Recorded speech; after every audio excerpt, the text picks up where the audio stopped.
വണ്ടി പുകവണ്ടി വണ്ടി വണ്ടി നിന്നെ പോലെ വയറിലെനിക്കാണ് രണ്ടുപേർക്കും കയ്യിൽ വരുന്നത് കായാണ്. അച്ഛന്റെ പാട്ടെങ്ങനുണ്ട്? നന്നായിട്ടുണ്ട്. നമ്മൾ എത്തിക്കഴിഞ്ഞു ബോയ്സ്. എങ്ങനെയുണ്ട് ഈ സ്ഥലം? കുഴപ്പമില്ല, ഞാൻ വിചാരിച്ചതിനേക്കാൾ നന്നായിട്ടുണ്ട്. എന്റെ അമ്മച്ചിയെ സൂപ്പർ ആയിരിക്കുന്നു. ഞാൻ ഇതുവരെ കണ്ടിട്ടുള്ള സ്ഥലങ്ങളിൽ എനിക്ക് ഏറ്റവും ഇഷ്ടപ്പെട്ട സ്ഥലം ഇതാണ്. സത്യ പറഞ്ഞത്. അല്ല, നീ ഇങ്ങനെ പറയാൻ കാരണം എന്താണ്? അതായത് നമ്മൾ സിറ്റിയിൽ നിന്ന് ഇതുപോലുള്ള സ്ഥലങ്ങളിലേക്ക് വരുമ്പോ എല്ലാവർക്കും ഉണ്ടാകുന്ന അനുഭവം ഇത്. ഓക്കെ, ശരിയായിരിക്കാം. പക്ഷെ ഒന്നും കാണാതെ എങ്ങനെ ഇങ്ങനെ ഒരു അഭിപ്രായം പറയുന്നത്? ആ വരൂ വരൂ, കണ്ടിട്ട് ഒരുപാട് നാളായല്ലോ. എന്തൊക്കെയുണ്ട് വിശേഷം? സുഖം തന്നെയല്ലേ? ആ നമ്മുടെ ക്രഞ്ചങ്കിൾ വന്നല്ലോ.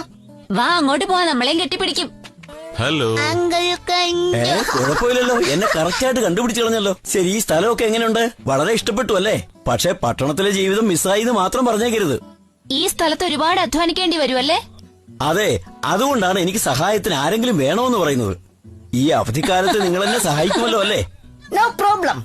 എങ്കിൽ വരൂ ഫോർമേഴ്സ്, എന്റെ ഔട്ട് ഹൗസിൽ പോയിട്ട് എന്റെ പുതിയ ട്രാക്ടർ ഓടിച്ചു നോക്കാം. എന്താ?